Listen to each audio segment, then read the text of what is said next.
Let's move on to FlyQuest, Tyler. Let's move on to FlyQuest. Let's talk about FlyQuest and their performance specifically at Worlds before we move on to the general NA conversation and tie a bow on NA on the world stage. So, FlyQuest went 1-4 when it mattered, and they went 2-0 on their way to the airport. Now, I don't want to dismiss at all their impressive victories near the end of their run, okay? I am not taking away too much from their impressive showing against top esports.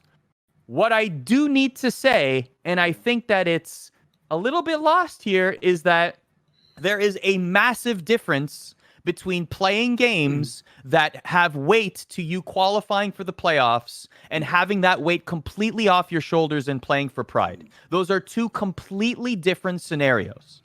So in my opinion, Tyler, what FlyQuest showed is that there are scenarios in which the best teams in the world can be defeated by NA teams. We've seen it in the past. You've seen it live in the past, and we saw it here again. Okay? Totally understand.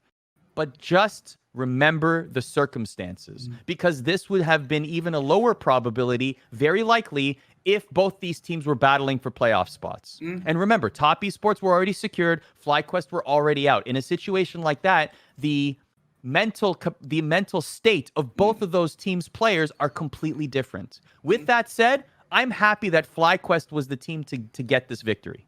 I am. They got the first victory for NA at Worlds, Tyler. They got a victory against one of the overwhelming tournament favorites, so good on them.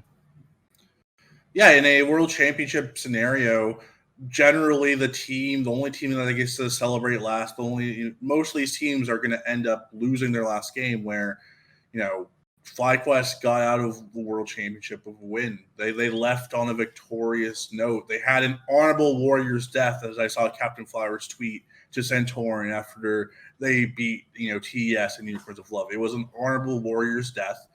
And I do agree that we have to look at this in context, right?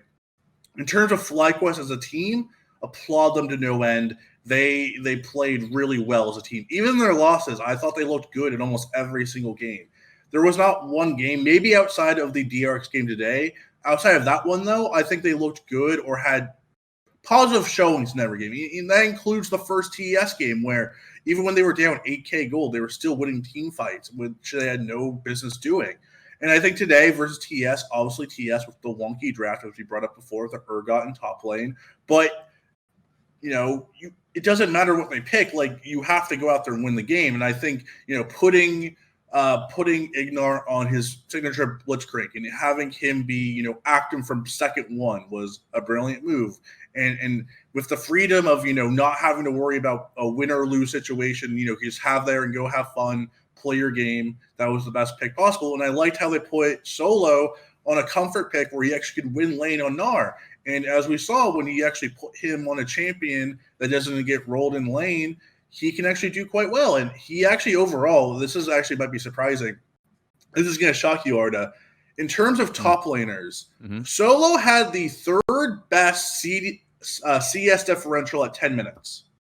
Solo. At Worlds entirely or group? Yeah. No, all of Worlds. In top lane. He was the third best top laner. Wow. He was the third best top laner when it came to laning, CS differential-wise. And he actually did really well in lane when he almost got zero attention from Santorin. Santorin was always around mid lane or bot lane. Almost no roaming up top. And yeah, Solo did have some of his, tilting moments, especially game 1 versus TES, which we went over quite well. And that molded me to no end when he died level 3 to a level 4 Camille. That was great. But overall, I think Solo actually had a solid tournament.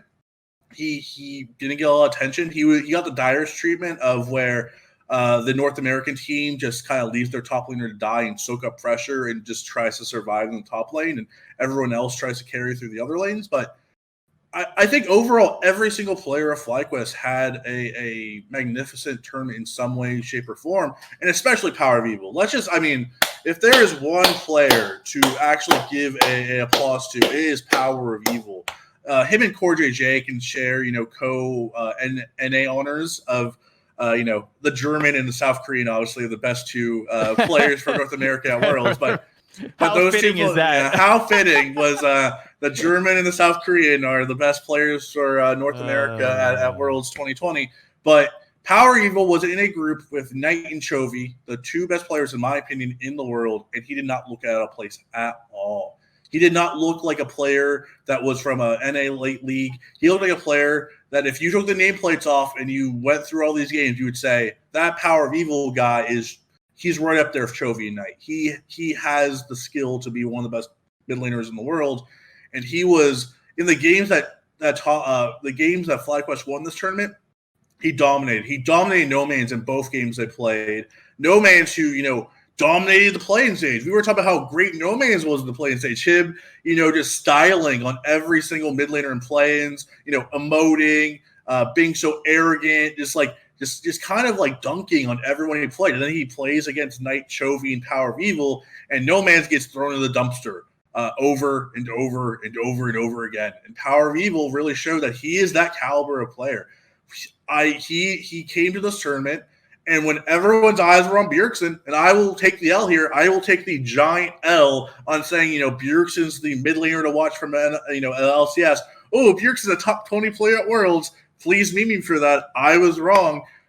The player that comes out of this World Championship, and even you can even extend this to Jensen possibly, because Jensen as well had a very good tournament. When you come look at his stats, it's right up there with the best players in the group stage.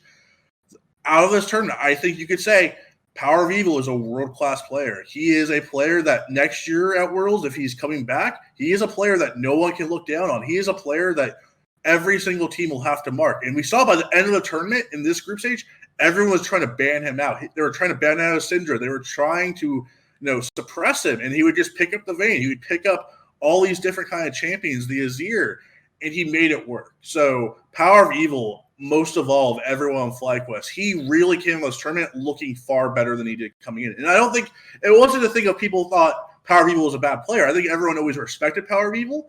But I think after leaving this tournament, there's a different kind of aura around him. I think he goes back to LCS next year, and I think he has to be considered one of the best players in the league. He had a phenomenal tournament. Just hats off to Tristan. He deserves all the love given to him because he played like a world-class player against the two best players, in my opinion, in the world.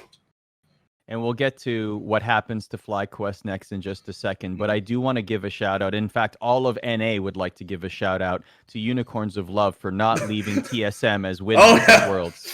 So thank you, Unicorns of Love. You truly are unicorns and unique and one of a kind. It was fun. It was fun hyping them up for a few days. Remember the playing stage? Like, oh man, the swagger, the bad boy swagger of Unicorns of Love. What can they do in the the group stages? Oh, they're gonna show no fear against Chovy and Knight, and they got smashed. I mean, they showed no fear, but they got smashed over and over and over again. And I think for Unicorns of Love, I think they go back into the drawing board. And I still really like their team, and I think they still haven't hit their ceiling yet. They still can clean up their play a lot more. So Unicorns of Love going into next year, I think they'll dominate LCL again because LCL is the CIS region is one of the weaker ones, I think, depth-wise. I think they go back to the LCL, and I hope they can scrim more against LEC teams because I think it's all about practice and getting those reps in against those top teams. I think for Unicorns of Love, I would guarantee that they learn more in these last 6 games than they did in the entire year playing LCL teams. So I hope they go back to the drawing board. They practice against better teams in the LEC. I think they've earned the right. I hope teams in the LEC see that they are a team that should be trained against. And I hope next year, 2021, if they can make Worlds again, they probably will because, Russia's a pretty shallow region, that they come back in, they can make groups again, and they can show a better performance.